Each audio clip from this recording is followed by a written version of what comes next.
Setembro Amarelo, Web Rádio Estação da Luz.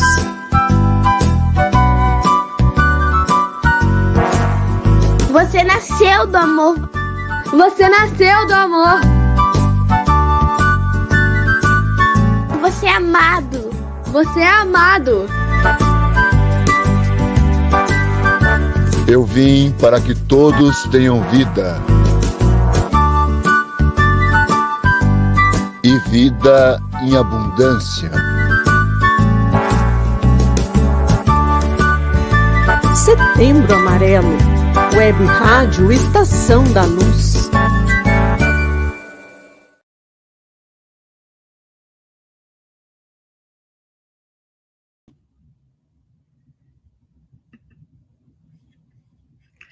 Hello, good morning. How good to have you all with us again on this series of Saturday talks. And we have a very important communication to give you because we are celebrating 2 years of continuous talks on April 11.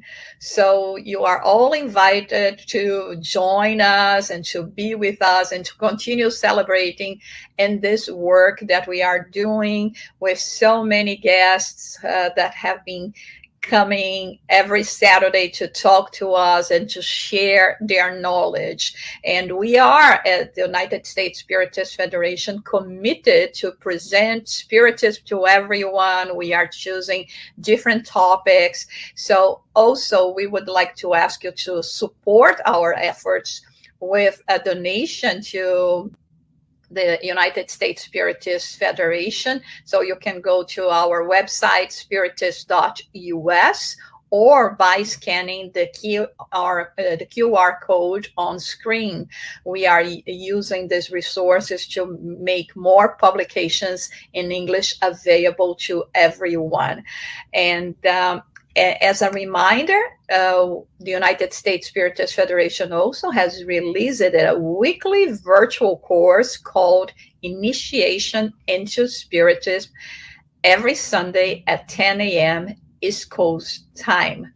So join us or live, or you can watch later in this course as well. And now we have today a very special friend that is from Orlando with us. It's very dear to my heart, him and his family, and we are very happy to introduce to you Alex. He's a worker and the general coordination of Plenitude Spiritist Society in Kissimmee, Florida, is a former board member of the Spiritist Federation of Florida, active in the American Spiritist movement in the last 15 years. And as I said, most of all, he's a very dear friend, and we have been working together for quite some time.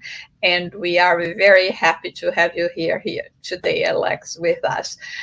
Please, if you want to say initial words before we started. Jusara, good morning, and good morning to all of you guys and all of our friends that have the opportunity to join us on these wonderful tasks that we are having every Saturday for 2 years now. It's such a pleasure to be here. Thank you so very much for the presentation. You're kind of suspected to be, because as we are so close friends, and I admire your work so much that it's kind of a bias. This kind of a presentation. But anyways, it's my pleasure. It's an honor to be here with you guys this morning. Great, thank you, Alex. And so before I ask Alex to start his presentation, as a reminder as well, please remember that after he finishes, we will have time for questions. So send your questions to us, and we will present them at the end of the presentation to Alex. Okay, thank you so much for being with us, and with that, we will ask Alex to start your presentation. Thank you, Alex. So, good morning, everyone. And once again, thank you so much for joining us. We're going to be talking today about a very kind of an interesting topic. So, let me just bring my PowerPoint for you guys over here, which is we're going to be talking about the Church of Jesus. First of all, before we start, I just want to do a disclaimer over here, okay, guys? This study has no intention whatsoever to deconstruct or deconstruct the importance of the religions or the institutions that we have nowadays on Earth. This study has the sole purpose to broaden our view. What I'm trying to do is to bring a few other perspectives on this concept of church itself. We're going to start to see what the word church means for man, or it is defined by man or by the dictionary. And we also is going to see and take a look at how Christ sees the concept of church based on a couple of passages that we can find on the New Testaments. But the question is, why is so relevant that we make this distinction? What is the importance of this? What is in there for me? How can I apply that for my life? What is the main purpose behind of these distinctions and these ideas? Our idea and our goal is to present the concept that we have almost the obligation to behave everywhere as we would be inside of church. When we first think, or our first thought when we say, I'm going to church, give us the impression that we are going to somewhere, to some place, to practice the concept of the ideas, or to study or to learn the ideas of Christ. But what Spiritism brings to us, it's a little bit more broader vision about this, that we shouldn't be just going to church to learn and to understand these ideas, that we can go this or we can practice this pretty much everywhere and every day on our lives. So as I like to say always, first things first. So how do we start? Well, we start by the definition of church by man, or by the dictionary, as we can see on this slide.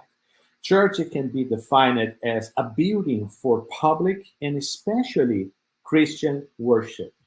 It also can be defined by the clergy of officialdom or officialdom of a religious body, and also a body of organization of religious believers. These are the definitions that we got out of the Merriam-Webster dictionary. And if you look in other dictionaries as well, the definitions are pretty close, pretty similar.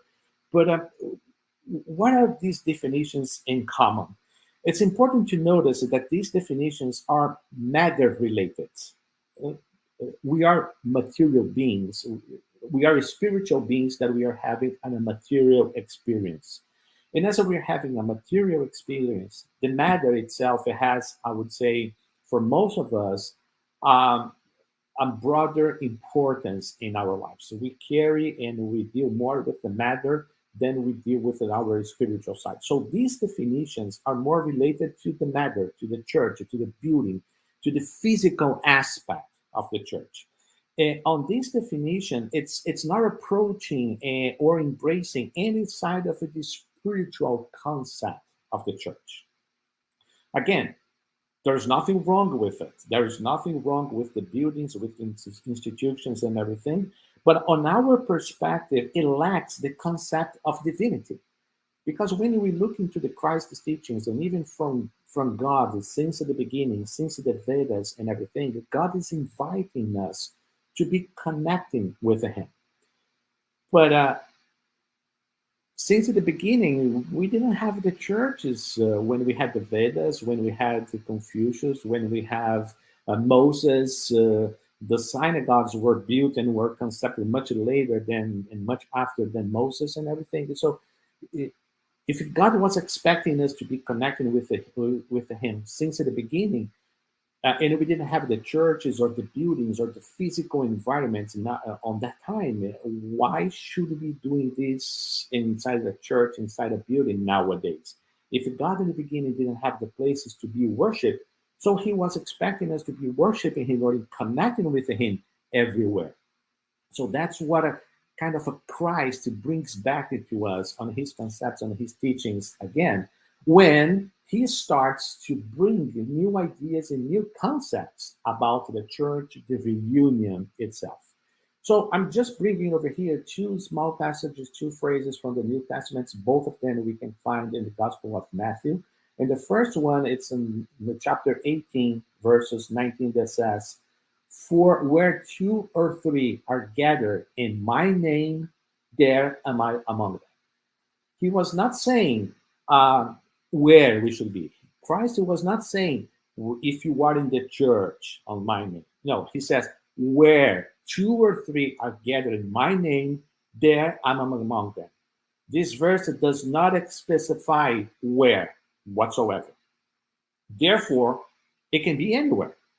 We learn through the Spirit's book that thoughts is everything. Our intentions, our feelings, our thoughts are much more important than the physical aspects or the how do you say this? There's another word for that I just lost for now. I'm so sorry. If we have good intentions and good vibes, and we are surrounded by good spirits with good vibes. So thought is everything. If you have good thoughts, we're going to be surrounded by good spirits. If you have good intentions and good vibes, we're going to be surrounded by good spirits as well. If our thoughts, our intentions are not so good, then we're going to be attracting to us as well less evolved spirits. So we connected and we make the connection with the divinity, with the divine, and with the spirituality based on our thoughts. So that's why Jesus said, gathered in my name.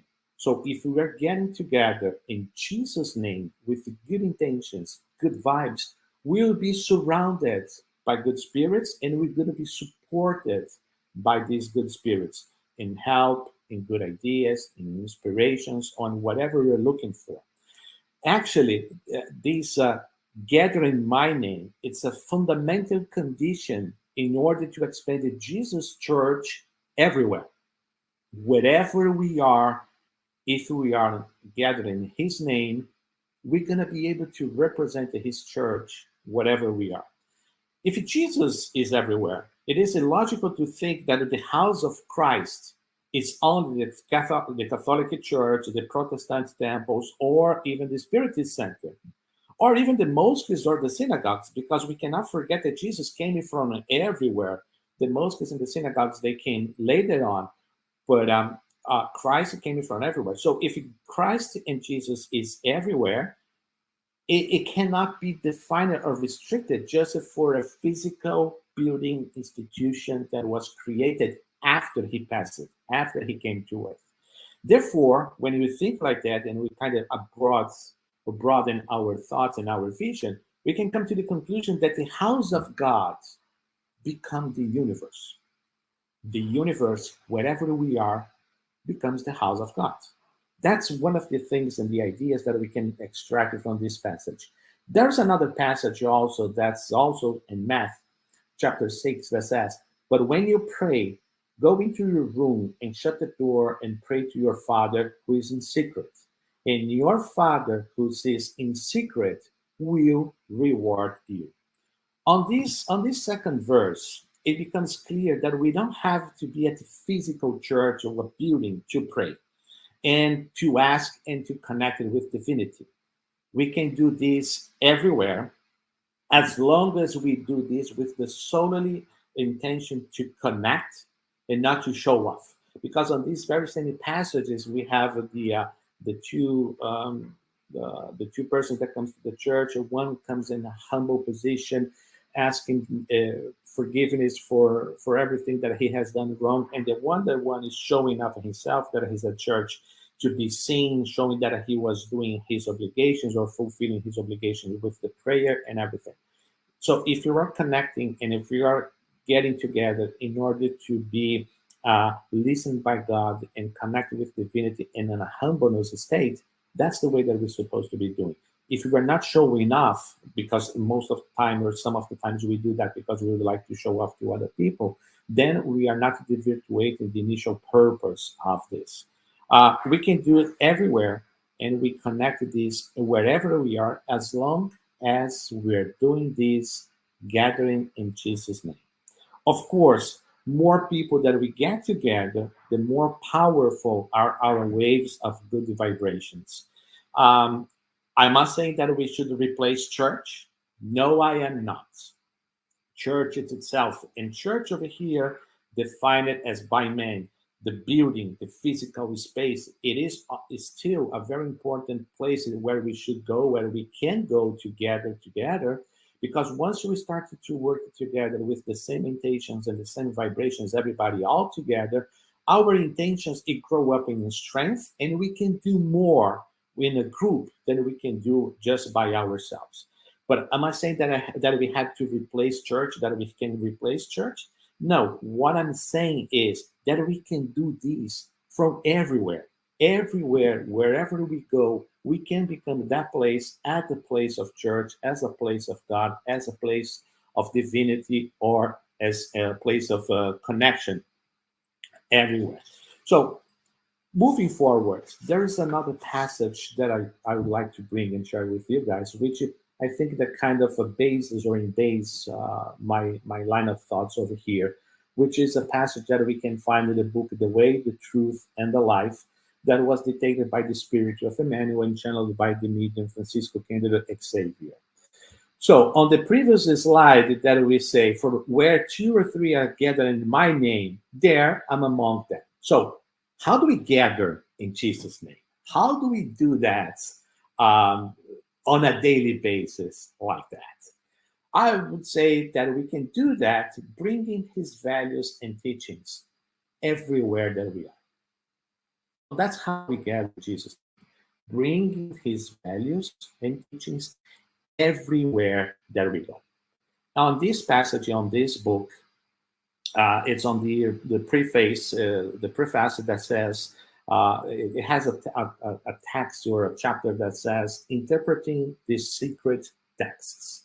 On this chapter, Emmanuel brings us the following words and the following information, which I love it, and I've seen, and I've saying this in several other talks, and I've been repetitive. I ask you for your forgiveness, and I apologize for that, but I love this passage and these words. And these words goes like that. Furthermore, the lesson of the Master is not only an imperative for the purpose of worship. So the lessons that we get from Jesus is not just for worship.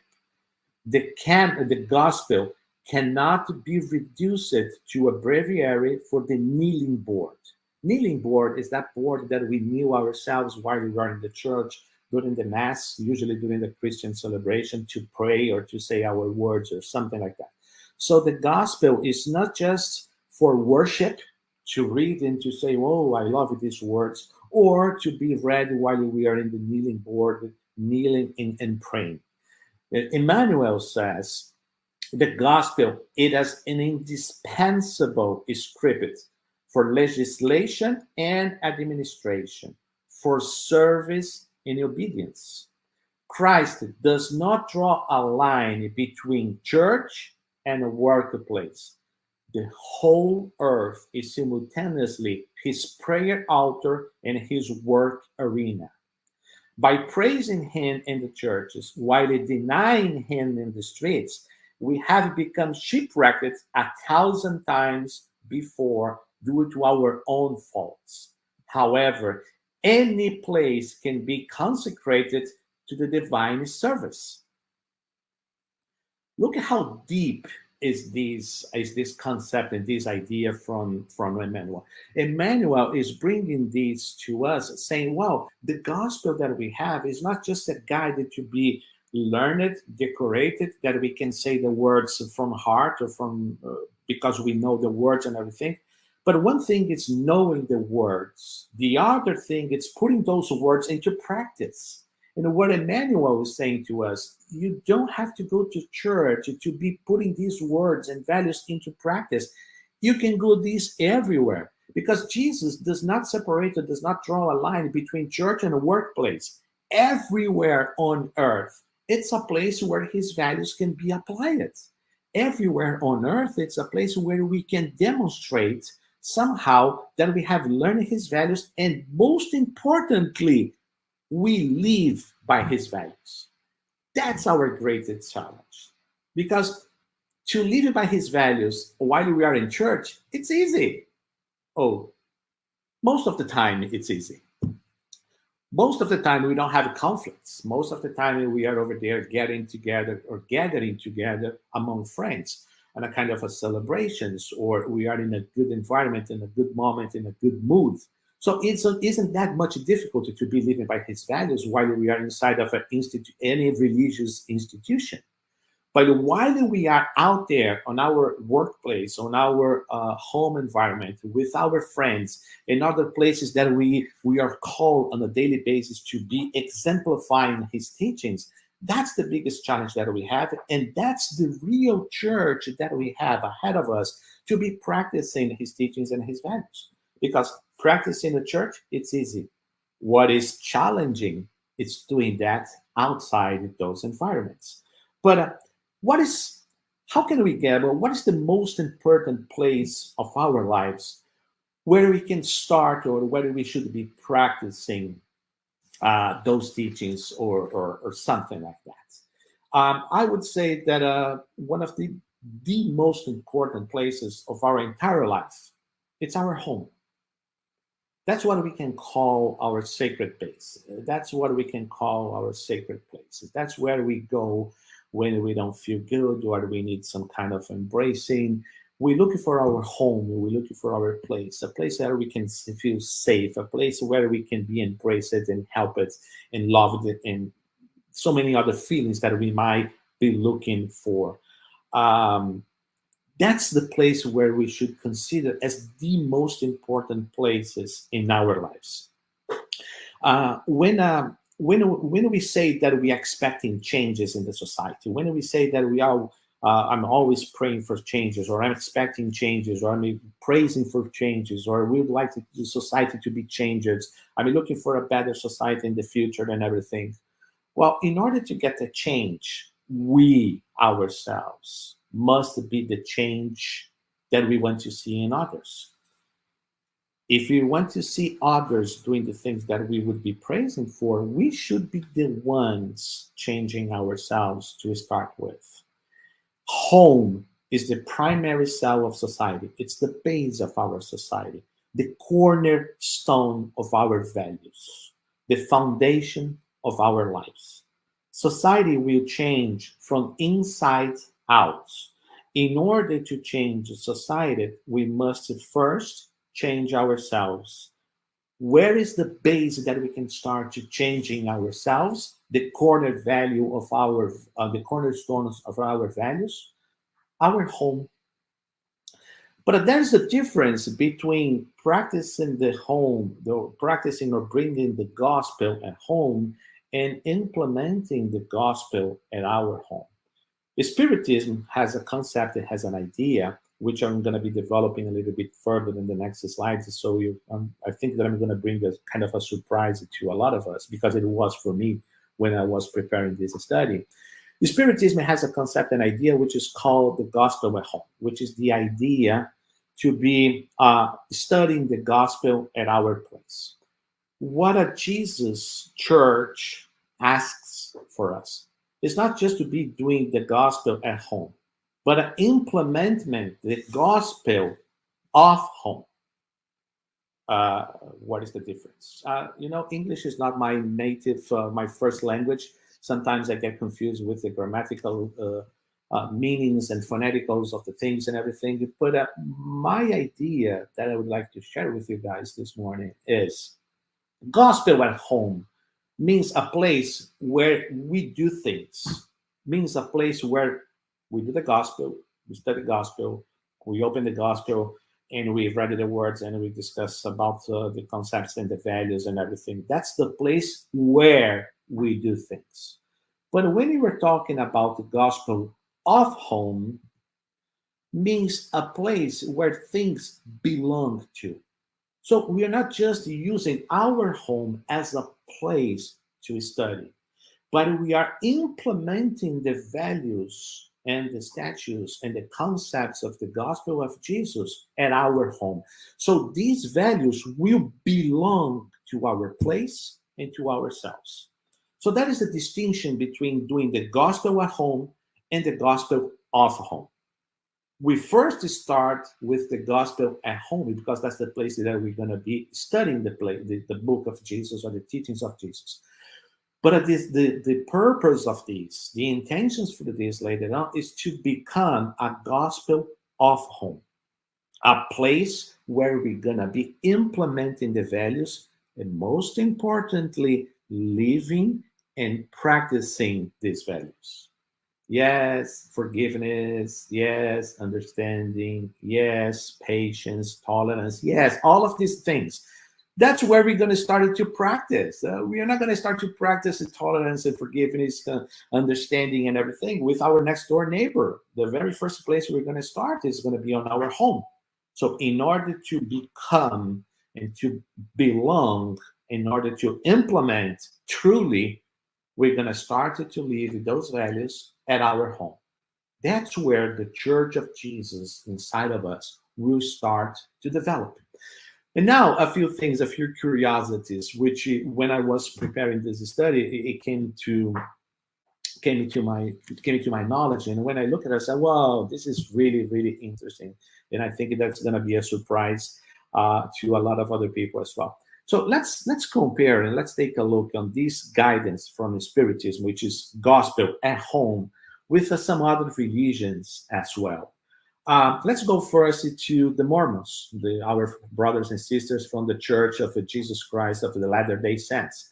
This information over here was gathered out of their official website, the website from the Mormons, the Church of Jesus Christ. Here they have why we hold family home evening. And look at this.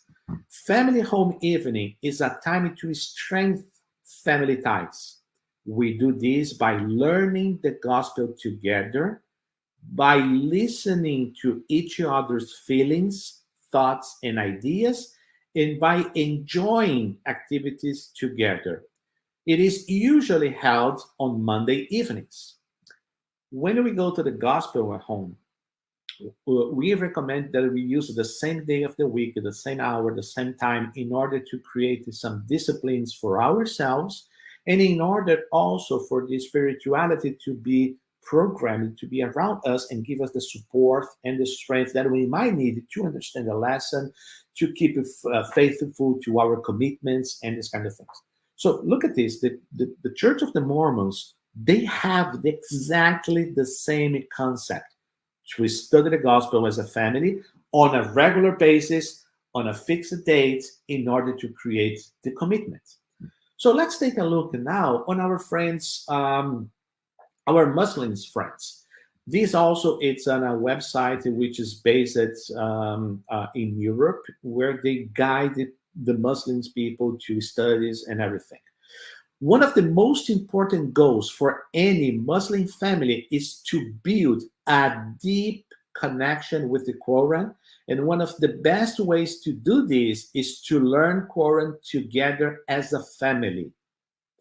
Imagine having a family that sits together to understand the words of Allah, that connects through the stories in the Quran, or that speaks the language of the Quran to one another.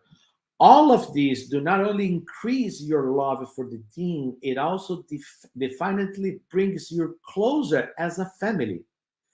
If you decided to carry your family along in your journey to understand the Quran, some tips below can help. And believe me, it didn't fit on my slide over here, but says pretty much the same thing that the Spiritism says, and our brothers and sisters from the Mormon Church also says. Create the commitment to get a date that you can get together, study and discuss the concepts of the Quran and everything. Well, We saw the Mormons, we saw the Muslims. What about the Jewish? The Jewish people, they also have the concept to read the Torah together as a family. On this particular synagogue, for example, they grab it together at the end of the Shabbat, which is the sacred days for the Jews on the Saturdays. They get together, parents and children and everything. But the most important thing here is this. The program is called, I'm sorry, I can't pronounce that, which is a phrase that borrowed from the Shema, which means that you should throughoutly teach your children the words of Torah. So the Jewish is also, they have the obligation to be transmitting to their children the ideas and the concepts of the Torah, which is the sacred book for them.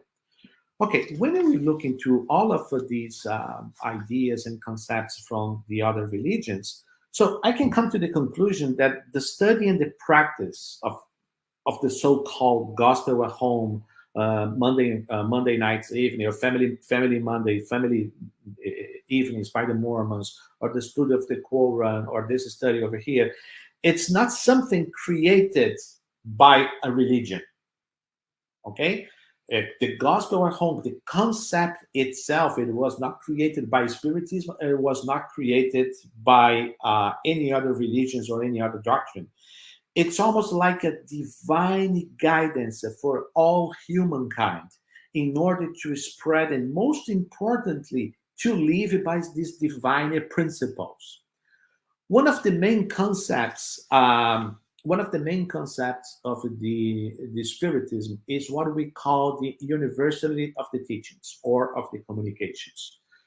The same information, the same communication was gathered from different places at different times, from different people, different mediums, but containing exactly the same concept and the same idea. So someone was in France, somebody else was in Italy, somebody was in Austria or England or Scotland or even in America, and they were getting communications from the Spiritists or the enlightened spirits. And when we get together, the information is the same for wherever it came from. It's important to remember that at that time, we didn't have WhatsApp, internet, email, CNN, nothing of this. The only way that we could communicate it to each other was through mail, letters, which is going to take 3 weeks, 4 weeks, sometimes even months to get from one place to the other. So it was kind of impossible to create a falsehood of information or create a false information with people knowing about each other. So that's one of the main concepts, the universality of the teachings. When we look into this idea over here about the concept of studying the gospel, the sacred books together as a family, we can also see here as a kind of a universal teaching come from God. That's exactly what God is expecting from us, no matter which religion we are linked to. It's almost like a divine commandment. Please do read and do understand my teachings, my words, my values, my concepts, in order for you guys to be practicing and living by them. So if we follow this line of thoughts, the Church of Christ, the Church of Jesus becomes not even the places that we go to worship, but everywhere that we go. Because again, the base of our society is our home. That's our sacred place. That's the cornerstone of our values. That's where we learn the basic principles for our entire lives. So when we see all of this and this concept, then we can try to understand, or we can understand easily the whys, why we should be doing the gospel home or the family home evenings or the studies by the Torah or whatever we would like. And actually, I'm sorry over here because of lack of time and space, I didn't include our brothers and sisters from the Protestant religions. The Protestants, they have books teaching how to study the Bible at home. It's unbelievable the amount of information and literature that we can find out there teaching us how to read and how to understand those sacred books. But anyways, coming back into what is important in our concept and our idea is the vision under the Spiritism concept and teachings. So Why? Why we should be doing the gospel at home? First of all, in order to learn something, we have to dedicate some time and have some commitments in our studies. So the very first why is to study the gospel in the light of the Spiritist doctrine, which makes possible to understand it in spirit and truth, thus allowing us to guide our lives according to the Master's orientation. So in order to learn something, we have to dedicate time to that. So we're going to be able to understand the concepts and the ideas that Jesus is bringing to us. The second reason that we can bring is to make the gospel better understood, felt, and most importantly, exemplified at home in the first place, in all other places on a second step. The third reason is to expand the literal and spiritual knowledge of the gospel in order to offer it with more confidence to other creatures. So in order that we can start to live and spread out the word of Christ all over the places, we have to understand and start to practice at the base of our society, which is our home. So when we say over here to expand the literal and spiritual knowledge in order to offer it, to offer what? The gospel. How do we offer it? How do we offer the gospel to other people? Well, there's a famous phrase out there that says, preach the gospel at all times. Use words if it's necessary. This phrase is attributed to Francis of Assisi, but it has never been fully confirmed or proven. People attribute it to him, but it may be true or maybe not. I don't know. It's kind of difficult to prove. But at least what is important over here is the concept and the idea of this phrase. Preach the gospel at all times. Use words when necessary. So in order to preach the gospel at times, what is the best way to preach the gospel? Living in by it.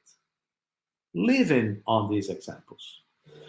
It's important also to remember that Christ had already said that the one who does not live as in his teachings is like the foolish man who builds his house on the sand.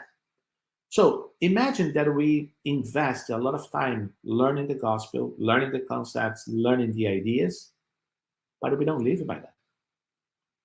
So what bothers? Why we should be living or learning all of this if you were not living by this? If you were learning, we have the obligation to be changing ourselves inside of our homes first, in order to bring to society new values by and through our examples, in order to implement the Church of Christ wherever we go, wherever we are. Because when two or more are gathered in his name, he's going to be among us, giving us the strength, the ideas, the inspirations, and everything else that we might need to be living with his teachings. Again, society will change from inside out. In order to change our society, we first must change ourselves. And that's how we're going to be implementing the gospel of home. One thing is the gospel at home. Why? That's the base, the first steps that we take in order to learn something. So in order to change the society, we have to be changing the concept of the gospel at home to the gospel of home in order to implement, change ourselves, and impact and help the society as well. So how do we implement? How do we do this gospel of home? It's an easy answer. Living like Jesus. Easy, right? It's just a matter to be living like him. We don't have to perform the miracles that he did.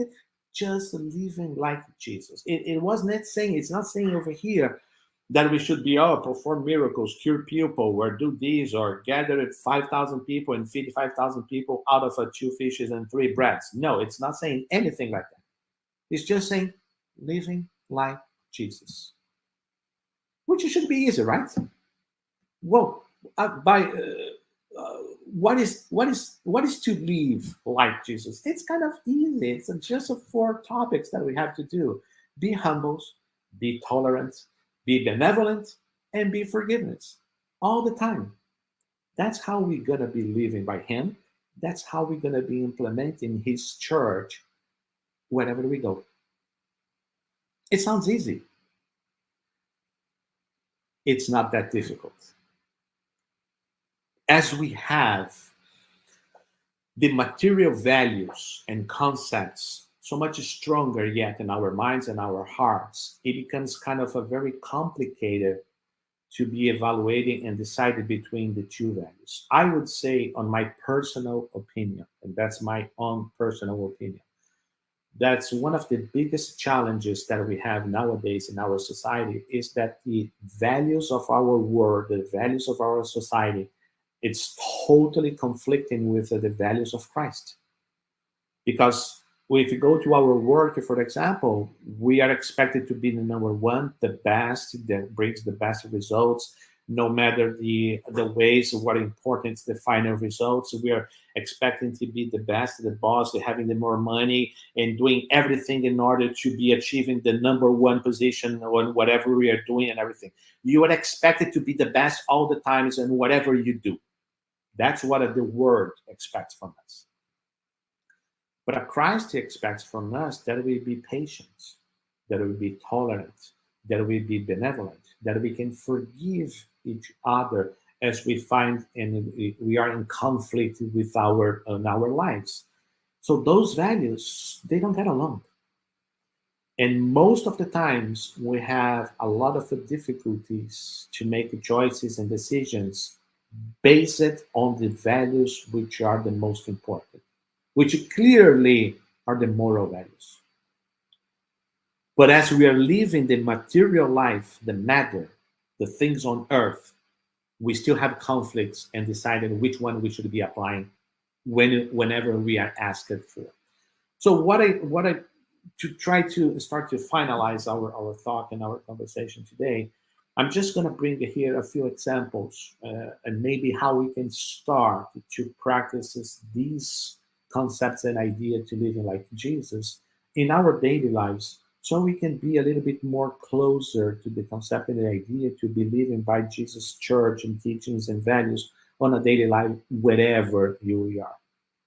So when we say that we should be living like Jesus in humbleness, for example, when Jesus was humble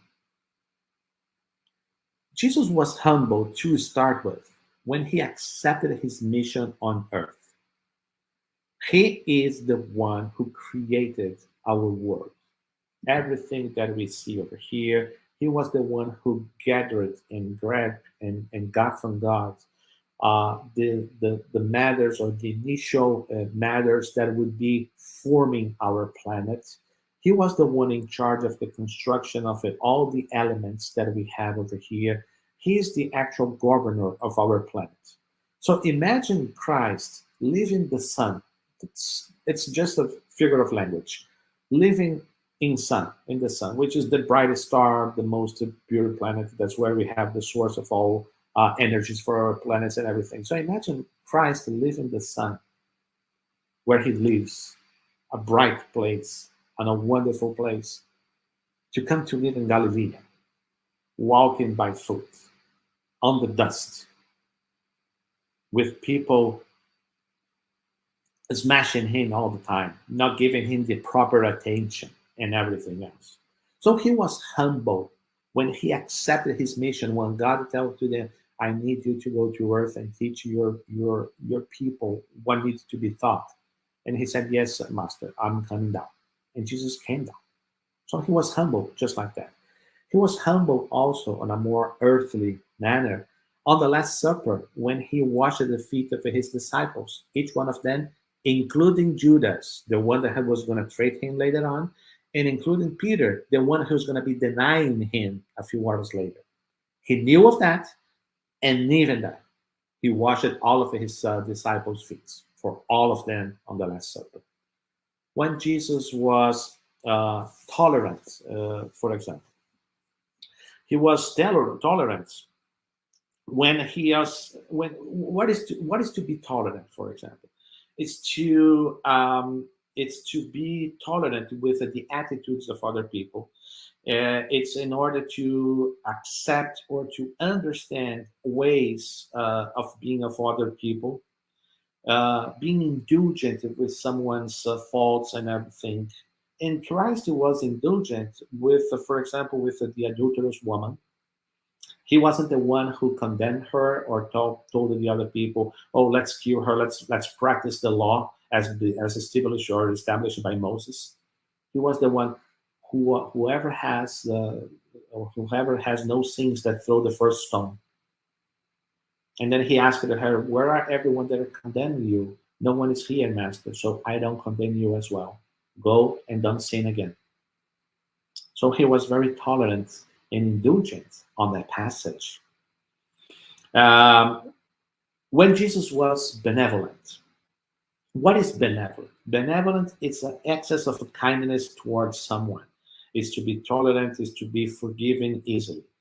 Christ was benevolent when he loved Peter and he asked Peter, "Do you love me?" Even Peter had been denied him 3 times on the same night. He was benevolent with the woman who touched his garments, the woman that was suffering with the blood hemorrhage. He was benevolent towards everyone that came towards him and asked him for his help. When he was forgiven, when he practiced the forgiveness on one of the most ultimate ways. First, he practiced the forgiveness when he said to people, "Go and make no mistakes," curing people, helping people, giving words of advice and everything, and saying, "Go and make no mistakes anymore." He was forgiven on the cross for the soldier. "Father, forgive themselves. They don't know what they are doing." And Christ was forgiving them and asking God for his forgiveness as well. Christ was forgiven when he went to fetch Judas, when he went after Judas, right after he passed away, after Judas had been killing himself. He was after him to try to help him out. So all of these teachings, all of these examples are just the ways and manners that we can do practicing these teachings and these values on our daily lives. Can we adapt these to ourselves? Can we bring something different and a new concept? Of course we can. Do we know everything about it? We don't. Can we still learn a lot of things out of this? Yes, we can. But one of the most important things, and that's the final phrase that I'd like to leave with you guys today, is this one. The Church of Jesus can be implemented and practiced everywhere, but it starts at home. If we can practice these teachings where we live to start with, we can be called later on the true gospel followers. The true God spreads out the word of Jesus' teachings. But in order to do that, we have to achieve first this transformation in ourselves, in our homes, in order to be living by churches and the Christ's church's values outside our place. And thank you so very much for your attention. Thank you for being with me this morning. Such a pleasure to be here. Hope that I had left for you guys a good message and something to think about. Thank you. Thank you, Alex. You brought so many important things and concepts for us, and it was very inspiring. And I'm sure we will all have a lot to think about, not only today, but during the following days, with this perspective and ideas and on how to expand our ways of promoting Jesus and his teachings within us. But we do have some questions, so let's start with the questions that we have today. So, Alex, we have mostly been practicing Spiritism for the past 2 years in our homes, following study courses or talks. What should be the preparation of the practitioner to follow these activities online?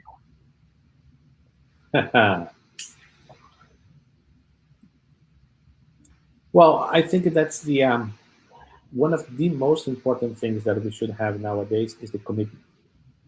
If we are committed to the studies or the ideas or the concepts or the study that we're developing, uh, that will keep us linked and with the values inside of us. The commitment with the changes, the commitment with the evolvement of ourselves, I think that's the most important thing. It's always important to remember, and sometimes we can fail, sometimes we can be a little bit weaker than usual. Maybe we can be affected for some other reasons or some external in our lives that are bringing difficulties. But if you always remember this, we are immortal spirits, that we are temporarily living a material experience. That will help us to give the strength that we need to keep fighting against our own imperfections. Because we are not fighting just because of today or tomorrow. We are fighting these because we are looking towards the long run. And the long run means 2, 3, 4 incarnations ahead of us. Whatever we're doing, whatever we're learning nowadays, we're going to be coming with us forever. If we think in our next incarnations, whatever I'm learning here, I might not use here, I might not implement here, but I'm going to use this in the future because these I carry with me. My car, my values, my earthly and material possessions, I don't take them back with me to spirituality. But whatever I learn, whatever new knowledges and concepts I take with me, I learn with me, these are the values that I'm going to be taking with me. So let's say that I'm 90 years old by now. I should be living by 95, and I decide to start to study Spiritism or going deeper on my studies and the ideas. I might not be able to implement or live by these concepts right now or on this incarnation, but on the next, I'm already up to. I'm already ahead of what I would be having to learn because this knowledge, ideas, and concepts, I already have it with me, and I'm going to be using them in the future. So I would say, even if you're doing online, the commitment and the idea that whatever we learn is not just for now, but forever, I think that's very, very helpful. Oh, that's yeah, you went right on the point, right? I Yeah. think today with the so many things, and which is a very good thing that we have available. Sometimes, it's hard for people to commit even in a sequential study or something like that. And absolutely, this is a work for many, many, many incarnations, but we have to start now, right? Well, actually, Shusara, I was talking to someone a couple of weeks ago, almost 80 years old, 79, I think. And that person said, because I was talking about something, and she said, no, I can't do on that day. I said, oh, no, why not? Well, because I have to go to my informatics classes, my technology classes. I said, what? Yes, I'm learning how to play with Excel. I said, what? Yeah, I need this for some kind of a spreadsheets and something. So I decided to take a technology course in order to learn how to deal with Excel, so I can be practicing this. And I was fool enough to ask them what it's for. I said to keep my mind open so I can still keep learning. Poof! On your face, just Yeah, like that. It was a tremendous wake up call for myself. that's what we can call having a vision, right? Yeah, exactly. Yeah, exactly. Okay, so let's see. We have more questions here. Daniel's asked, "What is your thoughts on the phrase "God at home" to be more inclusive to all religions?" Actually, as I was bringing this idea and this concept, it's pretty much that. What is different? The concept is exactly this. It's God at home. But each one of the religions, they call this in a different way. We call the gospel at home because the gospel is our base. Now, that's where we thought or that we extract the teachings, the moral values of Jesus to be studying and understanding. Some other people take this out of the Quran, out of say, take out of the Torah or something like that. So each religion calls in their proper way. And why is that? Because, as I said at the beginning, we are still very focused, linked, and looking at the material aspects of the thing, the religions, the institutions, the buildings, the physical thing. The idea is exactly that, is bringing God at our home. Through gospel, through Quran, through Torah, that's just the way that we do it. But the concept and the idea, it's bringing God and his principles and his values to our home. Because the God, for each one of our religions, institutions, whatever we can find out there, is the same. If God is the same, the teachings and the values are the same. That's excellent. It's a matter of bringing spirituality to home, right? Sometimes Exactly. we have this at our centers as well. People that are, married with other faiths, interfaith marriage, and we say, well, listen, the important thing is to bring this religiosity to home, and using the books, the material that are more inviting to others, right? So let's see if we have some more questions. Yasko. Hi, dear Alex. Good concept and information. I understood that whatever religion prophets one follow, in the end, they all converge to an harmonious life in family. I wonder if the problems we see today, like the more prevalence of mental disorders, increased suicide rate, may be due to the weakening or even disruption of family ties. Thank you, Yasko, for your question. That's for sure, but it's not just for that. Not just for the disruption of the family ties, but our disconnection with the divine. And divine over here, I mean divine, not just the religion itself is just in a way that we can connect with our God. All the religions, they have a very important role to fulfill within our society. And the lack of connection that we are having with the divine also brings for this disruption of the family ties. On my personal perspective and idea, this disruption of the family ties, it starts with our disconnection of the divine. We stopped to look at the divine or divinity or spirituality in our lives because it's not part of the earthly values or what is expecting from one in life nowadays. Everyone is expected to be connected with Instagram, YouTuber, and everything. We are paying more attention to the YouTubers, for the influencers. I don't know exactly what they are influencing, who to do what, but that's where we're paying attention today, to the influencers. And we're not paying attention to our divinity, to our spiritual side, which is nowadays science is coming closer and closer and being more, I would say, reinforcing the idea of our wholesome being that we are today. Not just matter, but also the spiritual, also mental, also psychological, and everything else. And we are not looking into this. So we are disrupting these family ties because we are disconnecting with the divine.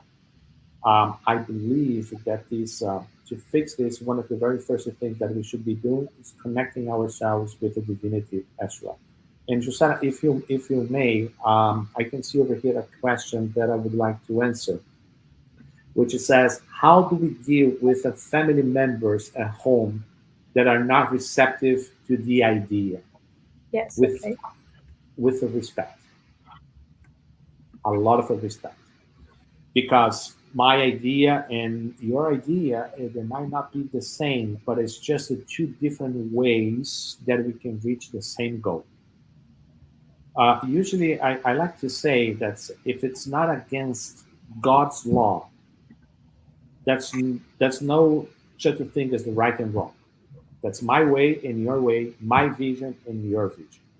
So if you share your home, your house with someone that does not profess for the same faith, the very first thing is to respect their faith. And as we respect, we also expect respect from the other person. So in order that we can follow our way or our pathways in the way that we believe that it would be the best for ourselves. We do not try to bring one or the other to the other way, because we're going to be disrupting the values of each one. We don't change anyone. People change by themselves. I've been trying to change my wife for 40 years. Guess what? Unsuccessful. She's not going to be changing, even because she's already perfect as she is. So there's nothing much more that I could be doing over there. But we don't change other people. People change by themselves when they decided that they have to change, or whatever philosophy or beliefs that they have, it's no longer fulfilling them. That's when people change. So how can we be dealing with the family members? First, with respect. And secondly, asking and expecting the same respect for yourselves, in order that we can have your way and your manner to connect with the divinity. Oh, that's wonderful, Alex, because we have to remember that the spiritual journey is very personal, right? Oh, yes.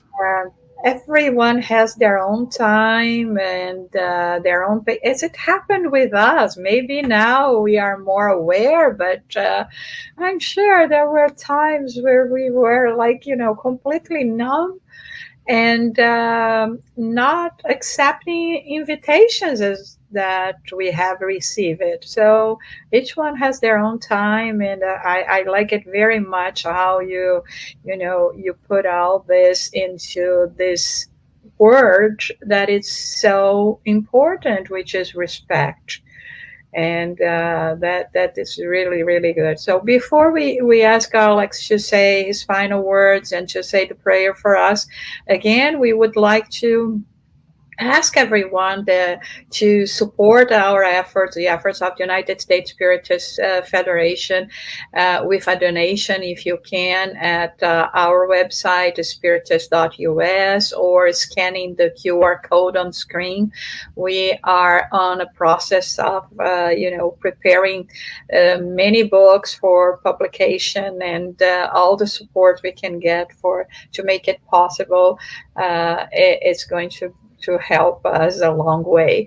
And again, next week, we will be celebrating our 2 years of continuous talks.